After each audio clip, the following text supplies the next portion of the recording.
ओम।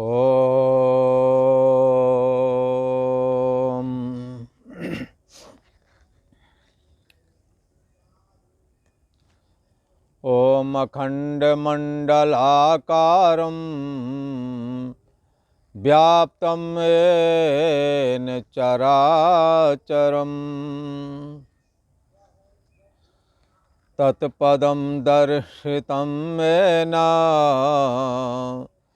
तस्मै श्रीगुरवे नमः।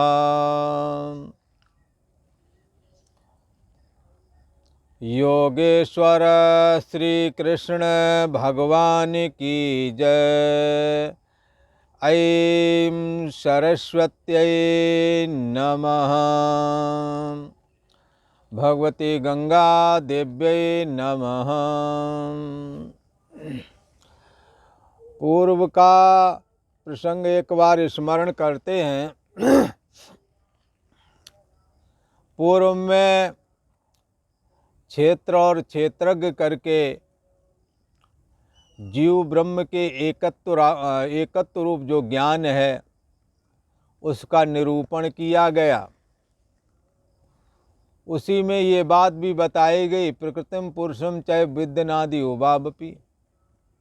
प्रकृति और पुरुष अनादि हैं और पुरुषा ही भुंक्तो, पुरुषा प्रकृतिस्थो ही भुंक्तो। प्रकृति जान गुणान, ये पुरुष जो है प्रकृति से जुड़ करके ही भोक्ता बनता है। जब प्रकृति से असंग हो जाता है तो निर्विकार चैतन्य सत्ता नित्य मुक्त कहलाता है। कैसे अनुभव में करें? भोक्ता क्यों महसूस करता है? क्योंकि तीनों गुणों की वृत्तियों से अपने को तादात्म्यित कर लेता है। पर जब ऐसा देखता है नान्यम गुणेभ्यः कर्तारम यदा दृष्टानुपश्यति, जब ये देखता है कि तीनों गुणों के अलावा और कोई कर्ता यहाँ नहीं है, भगवान श्री कृष्ण कहते हैं, और तीनों गुणों से अपने को परे जान लेता है, तो फिर स्व मद्भावम स्वसा अधिगच्छति, वो मेरे भाव को प्राप्त हो जाता है, अर्थात मुक्त हो जाता है। तो प्रश्न ये होता है, ये भगवान का भाव कौन है, उसका नाम क्या है? ऐसी जिज्ञासा होने पर यद्यपि अर्जुन ने नहीं पूछा, तो भी भगवान ने सोचा कि आगे तो लोग जरूर इस विषय को समझने के लिए सोचेंगे। आखिर इस दृष्टा का जो तीनों गुणों के अलावा और दूसरा कर्ता नहीं है, ऐसा दृष्टा अपने को मान रहा है और तीनों गुणों से परे मान रहा है। भगवान श्री कृष्ण कहते हैं, जो तीनों गुणों से परे मानता है और तीनों गुणों के अलावा और कोई कर्ता नहीं ऐसा जानता है, ऐसा पुरुष मेरे भाव को प्राप्त हो जाता है। तो आपका भाव कौन सा है, उसका नाम क्या है? तो भगवान श्री कृष्ण ने अर्जुन से बगैर पूछे ही ये 15वां अध्याय प्रारंभ किया, जो कि पुरुषोत्तम योग के नाम से प्रसिद्ध है। जो तीनों गुणों से परे है और तीनों गुणों के अलावा और कोई कर्ता नहीं जानता है, ऐसा जो दृष्टा है, साक्षी आत्मा है, ये संपूर्ण बुद्धि देश का साक्षी एक ही है। और यही मन में प्रतिफलित होकर परिच्छिन्न व्यक्तित्वपना रूप जीव बन जाता है और व्यापक माया में प्रतिफलित होकर के ईश्वर बन जाता है। तो जो ये माया और मन में प्रतिफलित होकर के ईश्वर और जीव रूप धारण करता है, ये चैतन्य सत्ता, उस चैतन्य सत्ता को जब माया भाव और मन भाव से रहित देखें, उस समय उसका नाम पुरुषोत्तम कहलाता है। और भगवान श्री कृष्ण को लीला पुरुषोत्तम श्री कृष्ण कहा जाता है।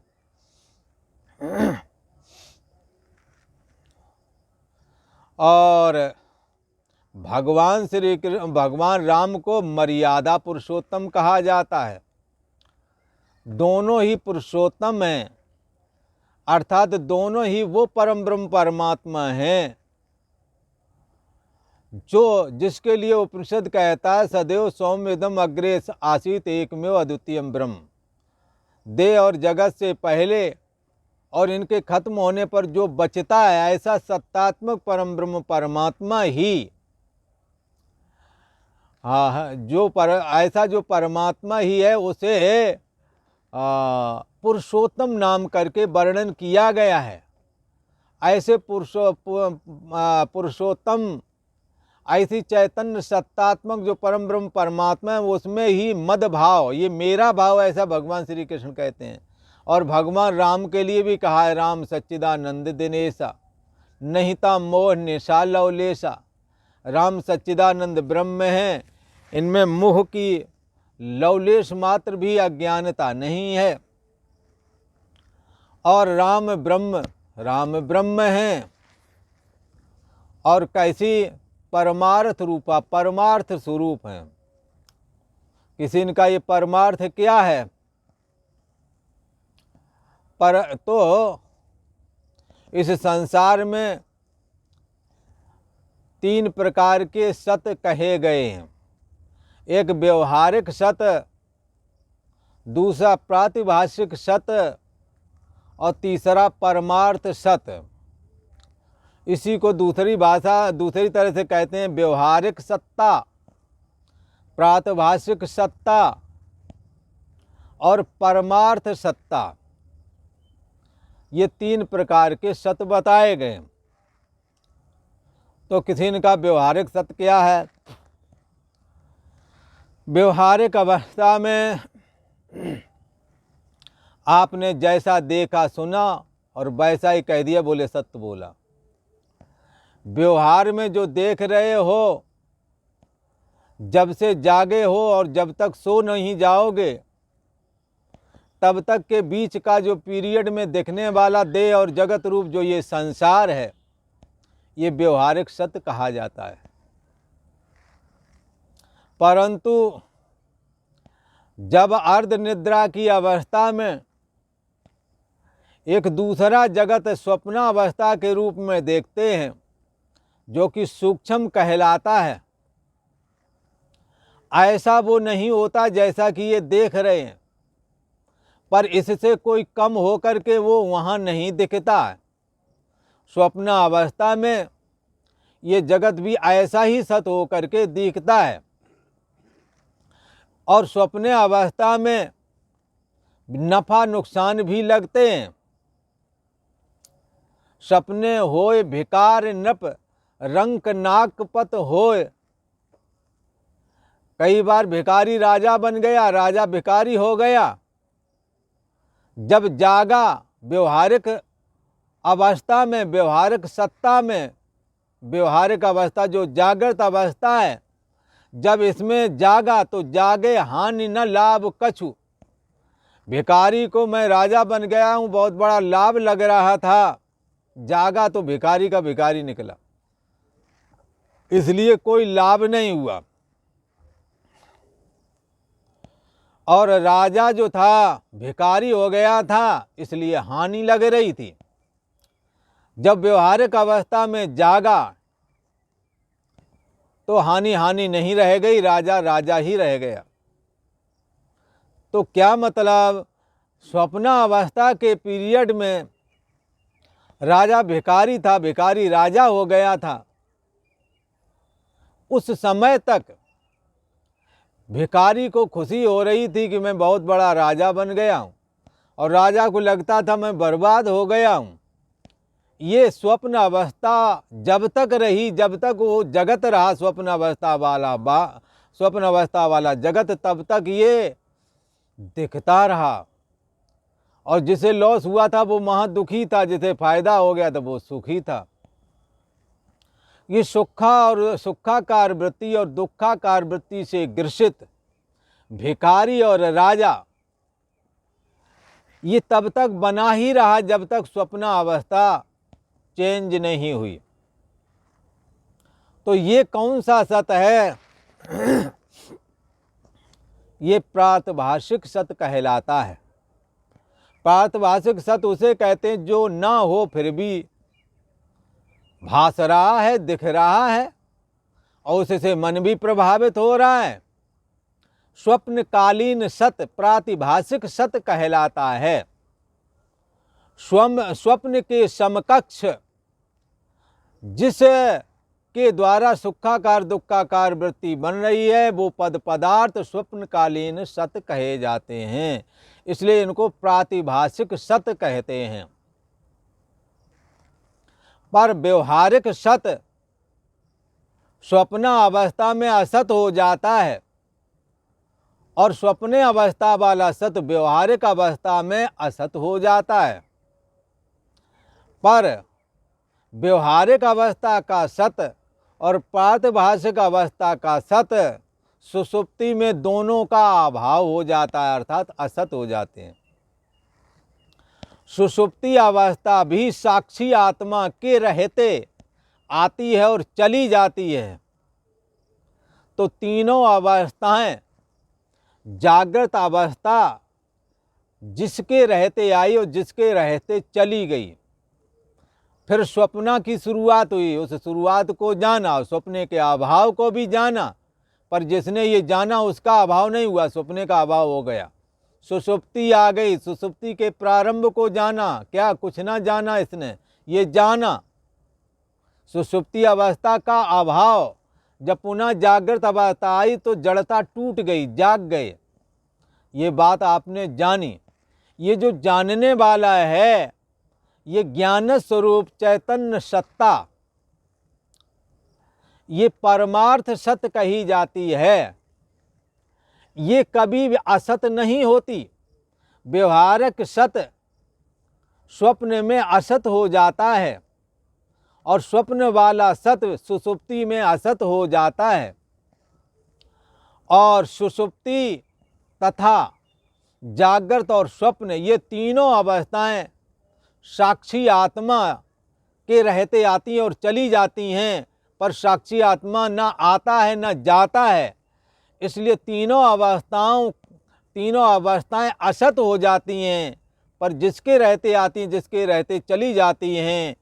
हाँ, को देवहा तद ब्रह्म, ये ब्रह्म ही है। तद विजिज्ञासस, इसको जानना है, समझना चाहिए। ऐसे ब्रह्म को परमार्थ सत है ऐसा कहा जाता है। ये इसका कभी बाद नहीं होता, ये कभी झूठा नहीं होता, ये कभी असत नहीं होता, ये सदा सत रहता है। इसलिए रामायण में क्या कहा है? राम ब्रह्म परमार्थ रूपा। राम ब्रह्म हैं और परमार्थ इनकी सत्ता है। व्यवहारिक सत्ता तो जब तक रावण आदि मारा तब तक वो व्यवहारिक सत्य में शरीर होकर के दिखाई दिए, पर व्यवहारिक सत्य भी मन के द्वारा, व्यवहारिक अवस्था भी मन की स्थूल अवस्था है और स्वप्न भी मन की सूक्ष्म अवस्था है।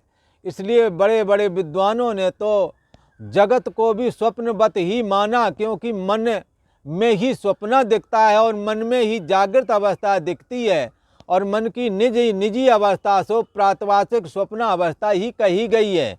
ये अपनी उसकी निजी अवस्था है। जब स्थूलता को प्राप्त होता है तो देह और जगत बन जाता है। इसलिए विद्वानों ने माना कि व्यवहारिक सत्य भी प्रातिभाषिक ही है।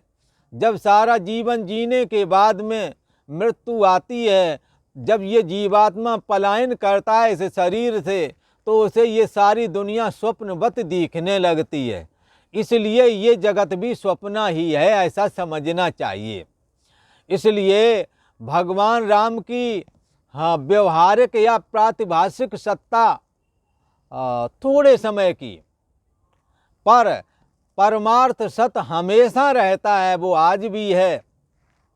जब भगवान राम थे तो परमार्थ सत्य जो उनका स्वरूप है, जो उनका निज भाव है, जो मद भाव था उनका, वो तब भी था, अभी भी है, वो आगे भी रहेगा, इसका कभी अंत नहीं आता। इसलिए राम ब्रह्म परमार्थ रूपा।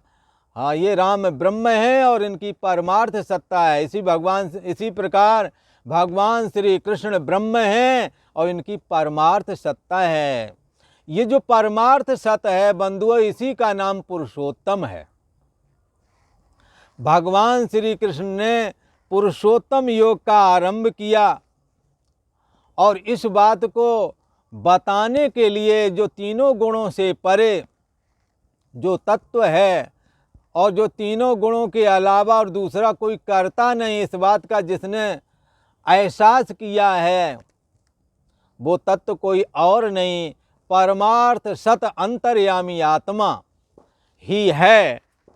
जो व्यवहारिक सत का असत होना, प्रातभाषिक सत का असत होना और इन दोनों का अभाव रूप जड़ता रूप निद्रा अवस्था को भी जिसने असत होकर के देखा, ये तीनों अवस्थाएं इसके सामने आईं और चली गईं, असत हो गईं, पर इसका कभी असत होना संभव नहीं हुआ। ये तीनों अवस्थाओं में हमेशा विद्यमान रहा। जो विद्यमान रहता है उसी का नाम ब्रह्म है, उसी का नाम परमार्थ सत्य है। भगवान श्री कृष्ण कहते हैं, अर्जुन, ये जो जगत है, ये दिखता है, ये परमार्थ सत्य रूप जो परमात्मा है, साक्षी आत्मा है, वो जब बुद्धि पर प्रतिफलित होता है तो बुद्धि के थ्रू, मन के माध्यम से, इंद्रिय के द्वारा देह और जगदाकार हो जाता है। जैसी आपकी वासना हो, जैसे पुण्यात्मक लोग जिन्होंने जीवन भर परोपकार का आचरण किया, धर्म में जीवन जिया और भगवान की भक्ति की है, यज्ञ दान तप किए हैं, व्रत उपवास किए हैं, ऐसे जो धर्मात्मा लोग हैं उनको पुण्य की वासना होती है। वो पुण्य की वासना ही उसे स्वर्ग का अवलोकन कराता है, क्योंकि जैसी आपकी दृष्टि है वैसी ही आपकी सृष्टि भी होती है। आप जो करते रहते हैं, जैसा सोचते हैं, जैसा करते हैं, जैसे लोगों में बैठते हैं, आप वैसे ही हो जाते हैं।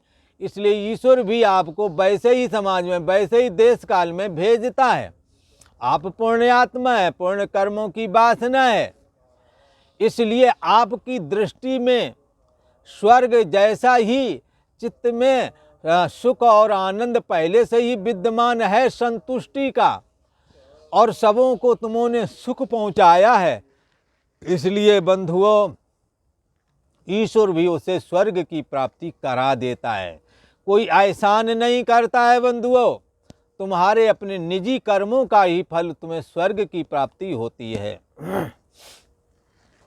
और जो गंदे कर्म करते हैं, जीवन में हिंसात्मक कर्म करते रहे और कभी भी मर्यादाओं का पालन नहीं किए, तो क्या है, चरित्रहीनता की ओर बढ़ गए, नशाखोरी की ओर बढ़ गए और छोड़ भलाई के सब काम करते रहे। ऐसे लोगों का दिल भी पहले से ही रोता है, अंदर घबराहट रहती है। जो दूसरों को पीड़ित करते हैं, मारते हैं, वो घबराते हैं अकेले में। उनके साथ लगता 2-4 लोग रहें, कोई असला भी साथ में रहे, फिर भी घबराते रहते हैं।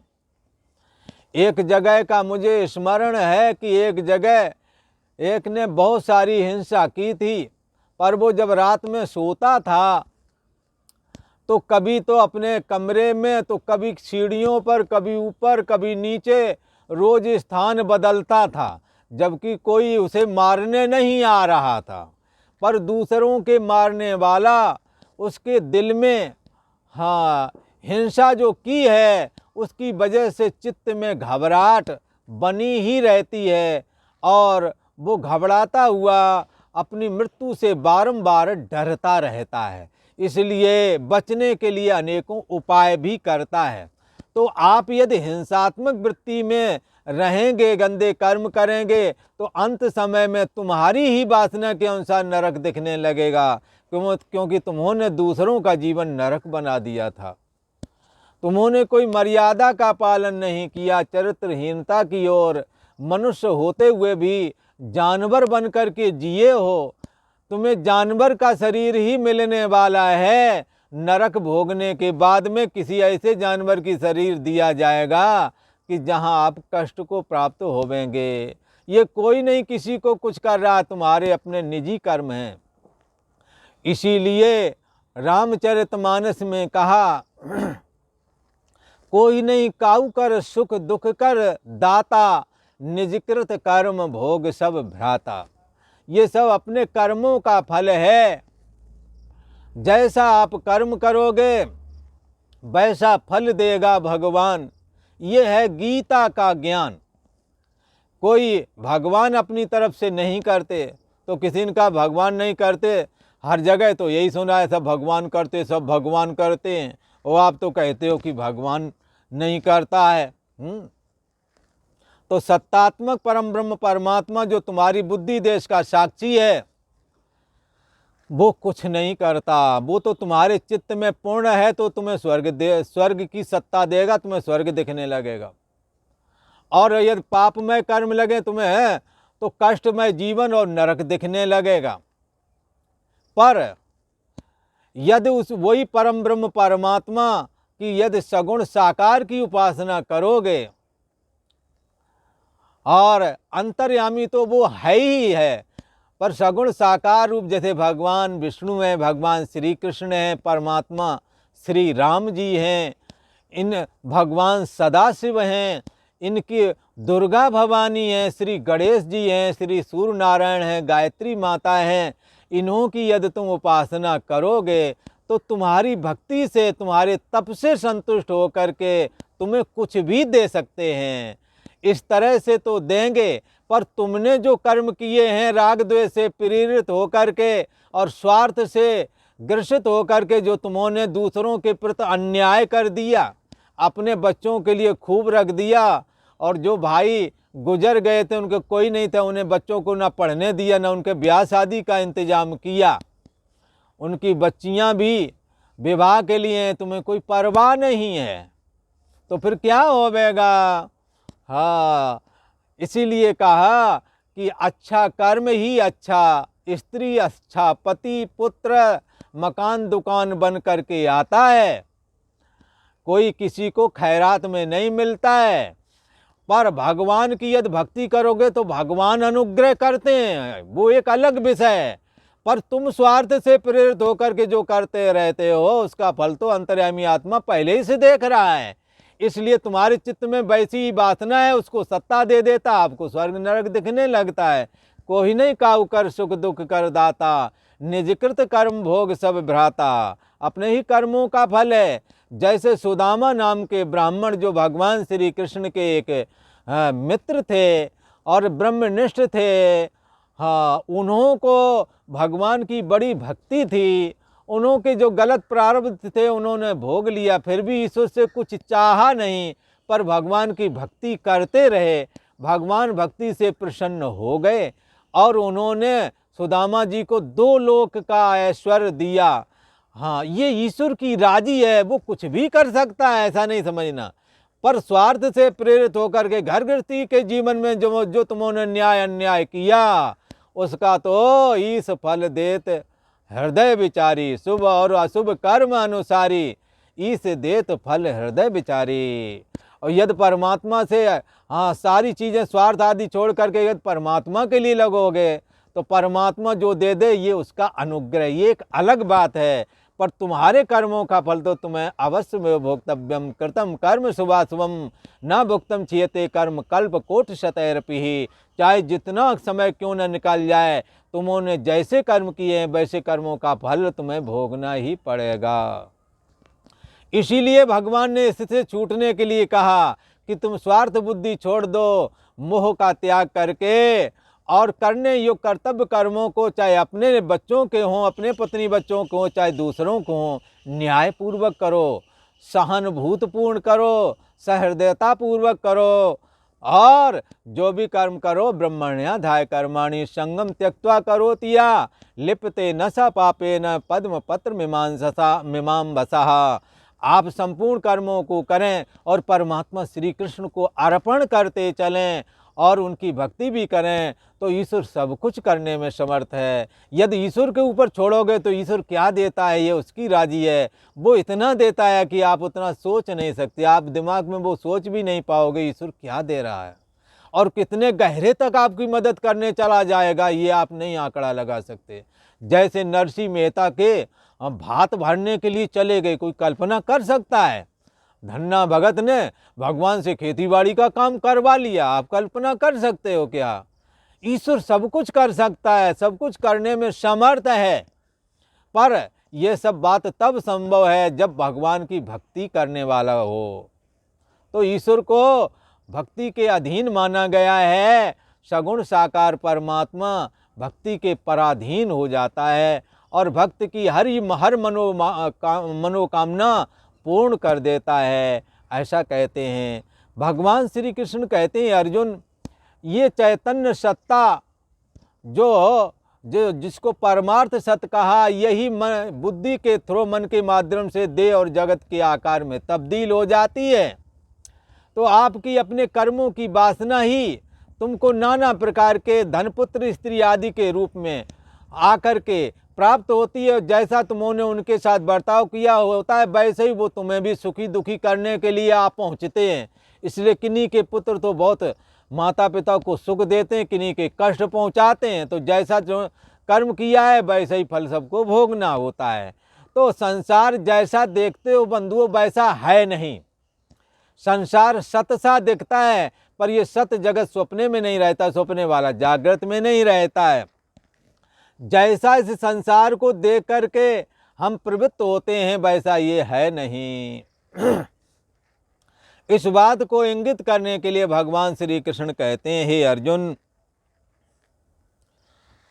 ये तीसरा श्लोक है 15वें का।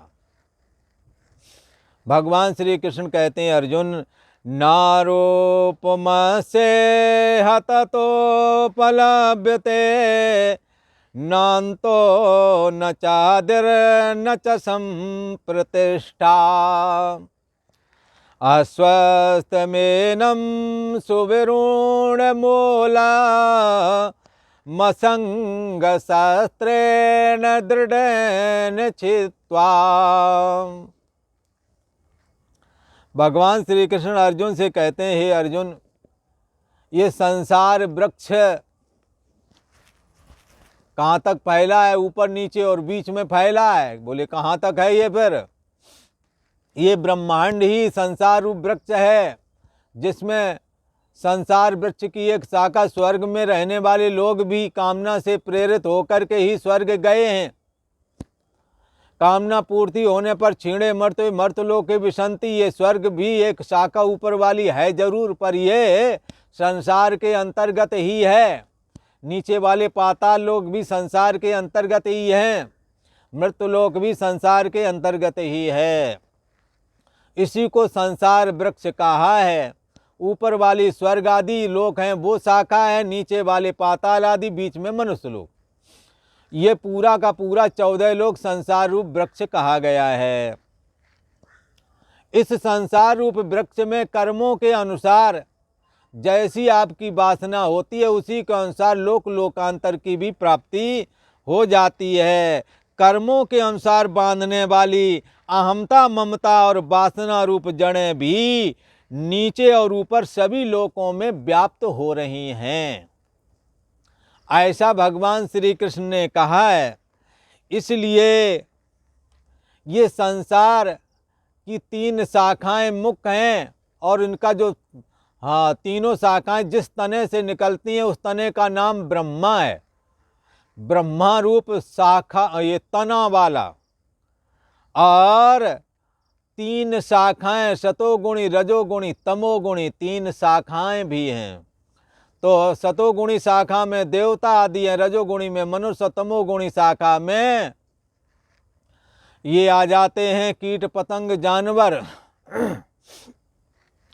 तो भगवान श्री कृष्ण कहते हैं अर्जुन ये सब दिखता तो है, विषय रूप कोपलें वाली अनुकूल और अनुकूल जब शब्द मिलते हैं तो शब्द से सुख मिलता है। ये विषय रूप कोपल है, मुलायम मुलायम पत्तियां, ये दिखते जरूर हैं। बचपन में बच्चे और बच्चियां अच्छी लगती हैं, वही बाद में जवान होते हैं, राग द्वेष से पीड़ित होते हैं और लड़ाई झगड़े भी करते हैं। उनमें फिर वो वैसी प्रियता नहीं दिखाई देती, वैसा भोलापन नहीं रह जाता है। तो क्या है, आप जैसा देख रहे हैं वैसा नहीं है, ऐसा कहने का अभिप्राय। भगवान श्री कृष्ण कहते हैं न रूप अस्य इहि तथोपलभते। आपने सोचा था अमुक लड़के के साथ विवाह हो जाए अथवा अमुक लड़की के साथ विवाह हो जाए, मौज हो जाएगी, आनंद से रहेंगे, फिर कोई दिक्कत नहीं। पर बंधुओं दिक्कत नहीं, ये आपने सोचा था वैसा उपलब्ध नहीं हुआ, बल्कि सच्चाई तो ये है कि उसी दिन से दिक्कत चालू होने वाली थी जिस दिन आप जुड़ गए। क्योंकि अब दोनों का बोझ लेकर के आपने चलना है, दोनों के सुख से सुखी, दुख से दुखी होना है। और फिर बच्चे आदि भी होते हैं और उनको पढ़ाने लिखाने से लेकर और सारी जिम्मेदारियां बढ़ जाती हैं। और उसके साथ ही जो पहले वाली कल्पना जिसको सोच करके प्रवृत्त हुए थे ततो ना उपलब्ध थे, वैसा नहीं उपलब्ध हुआ, वो कल्पना ही भूल जाते। फिर दूसरी कल्पनाएं उनका बच्चों को कैसे पढ़ाएं, इनके खाने पीने रहने का जतन कैसे हो, ये सारी चिंताएं सताने लगती हैं। पर जिस पॉइंट को सोच के प्रवृत्त हुए थे वो तो नहीं हल हुआ। ज्यों ज्यों भीजे कामरी त्यों त्यों भारी होवे। विवाह तो कर लिया, पर विवाह करने से शारीरिक जो परेशानी थी थोड़ा उसका हल तो हुआ, पर 40 नई परेशानियां और लेके आई। ये छोटी सी समस्या का समाधान तो निकला, पर 40 और समस्या लेकर के आ खड़ा हुआ। तो जो सोचा था वो तो ना हुआ, ततो ना उपलब्ध। वैसा उपलब्ध नहीं होता है ये संसार जैसा समझ करके प्रवृत्त होते हैं। किसी ने अच्छी पढ़ाई पढ़ के अच्छी जॉब पा ली, सोचा था जॉब मिल जाएगी तो सब समस्याएं सॉल्व हो जाएंगी। तो बंधुओं, केवल एक धन की समस्या सॉल्व हुई है, वो भी यदि खर्चे को लिमिट करके चलोगे, संभल के चलोगे तो। वरना नौकरी करने वाले का कनस्तर, टीन वाला आटा, जब तक महीना पूरा होता है खाली हो जाता है और दुकान पर उधारी हो जाती है। तो क्या है, संभल के चलोगे तब ही बात बनेगी। तो क्या है, जो समझ के प्रवृत्त हुए थे धन संबंधी समस्या का थोड़ा सा समाधान हुआ, पर बाकी तो जहीं की तहीं समस्याएं हैं। ततो ना उपलब्ध, जैसा सोचा था वैसा नहीं हुआ। सुख तो मिलता है एक दूसरे के साथ जब दिल मिला हुआ हो, जब एक दूसरे के काम में आवे। जब ऐसा समझ के ही प्रवृत्त हुए थे हम एक दूसरे के काम आएंगे, पर हुआ क्या, सुबह ही सुबह उठते हुए जली कटी एक दूसरे को सुनाना चालू करते हैं। और जली कटी सुनाया तो सुबह ही सुबह छाती जल जाती है, एक दूसरे को कोसने लगते हैं। तो किस लिए प्रवृत्त हुए थे कि सुखी हो जाएंगे, पर सुखी तो नहीं हुए, छाती जल रही है। तो अन्ना रूप मत्स्य तथोपलभते, जैसा रूप की कल्पना घर गृहस्थी के जीवन की हमों की थी, वैसा घर गृहस्थी का आनंदमय सुखमय जीवन हमारे को नहीं प्राप्त हुआ। न रूप अस्य, इस संसार का जैसा रूप देखते हो बंधुओं वैसा उपलब्ध नहीं होता। ये एक कड़वी सच्चाई है, इसे आप विचारो, और आप विचारोगे तो ये पाओगे। ये गीता का वचन सत है, सत है। आप जन्मे थे कैसे जन्मे थे, बचपना देखा था, पर मैं बालक हूँ ऐसा हमों बोला भी, पर ततो ना उपलब्ध थे। आज बाल्यावस्था नहीं, जवान हो गए। हाँ, चेहरे पर बाल आ गए, दाढ़ी बाल आ गए। काले थे कुछ समय में, वो भी सफ़ेद हो गए। तो काले थे, बहुत खुश थे, ततो ना उपलब्ध थे। अब वो काले भी नहीं रह गए, सफ़ेद हो गए। इस संसार की यही रीत है। विवाह कर लिया, जब बच्चे हो गए तो पत्नी का आपके प्रति वैसा प्रेम नहीं रह गया। बोले क्या मामला पड़ गया? बोले प्रेम तो एक ही जगह होता है जहाँ मन लगा होता है। अब पत्नी का मन लगा हुआ बच्चों में, वो उसको संभालने लगी पड़ी है। तुम्हारे को यही शिकायत, वो हमसे बोलती नहीं, हमारे को समय पे ये नहीं देती, वो नहीं देती। तुम्हारे को एक ही है, वहाँ तो और भी कुछ काम है। और मन जहाँ होता है, प्रेम भी वहीं होता है। तो क्या है कि ततो ना उपलब्ध थे। अब कहते हो कि पहले जैसे हमसे बोलती थी, प्रेम करती थी, वैसे अब नहीं है। ये समस्या ततो जैसा आपने सोचा था वैसा नहीं हुआ। ऐसे ही महिला, पुरुष, धन, पुत्र, स्त्री आदि सभी में लगा लेना। ना भगवान श्री कृष्ण ने यहाँ साफ और स्पष्ट कहा, ना रूप मत्स्य ततोपलब्धते। आप इस संसार को जैसा देखते हैं वैसा रूप उपलब्ध होता नहीं है, वैसा होता नहीं है। नान्तो न चादर न संप्रतिष्ठा।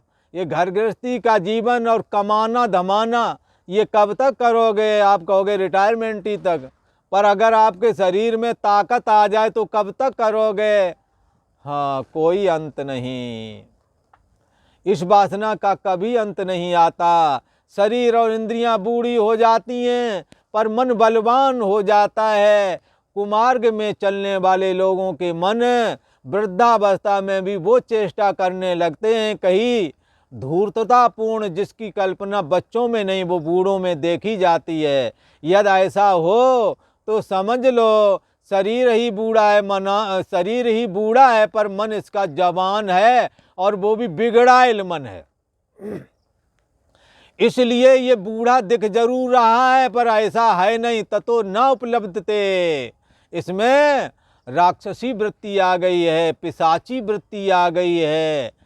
इसलिए न रूप मत्स्य ततोपलब्धते। ऐसा जैसा आप देखते हो वैसा उपलब्ध नहीं होता।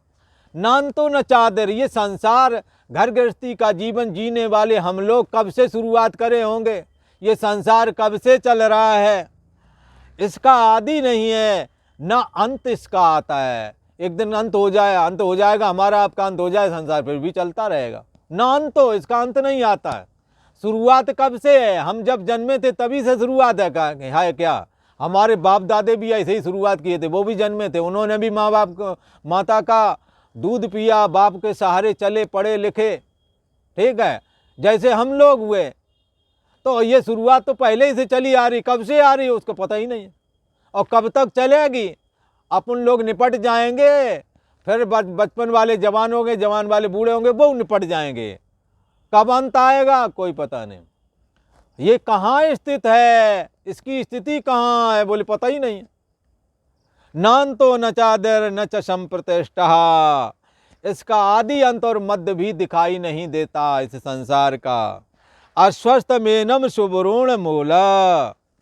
तो किसी ने कहा महाराज ये तो बड़ा मुश्किल काम है, पर इसका हल क्या है? फिर भगवान श्री कृष्ण का ये समस्या तो है, न इसकी शुरुआत पता लगती, न इसका कभी अंत आता है, न मध्य पता लगता है, और जैसा ये दिखता है वैसा ये होता भी नहीं है।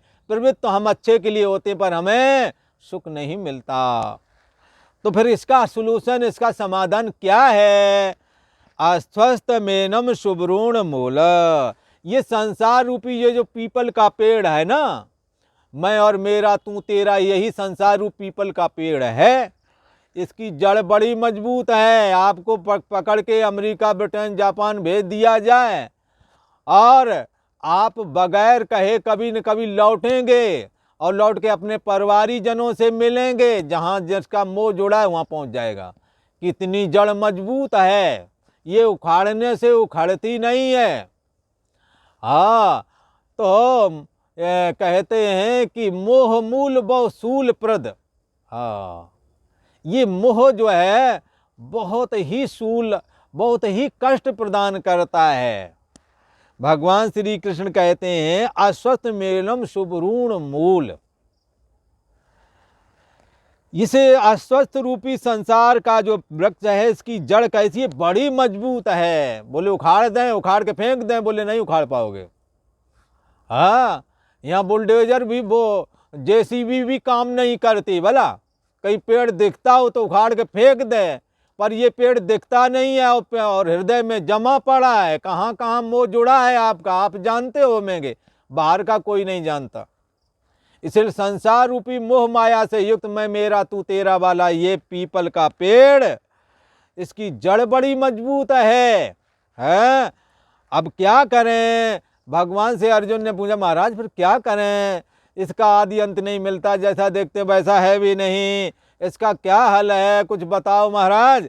तब उन्होंने कहा, असंग शस्त्रेण दृढ़ेन चित्वा। इसका हल है वैराग। असंगता रूपी तलवार हम सबके साथ रहें और सबसे अलग रहें। जिम तिरिया पी हर बसे सुर राखे पियमाए, ऐसे ही हम जग में रहें हरि को भूलें नाए।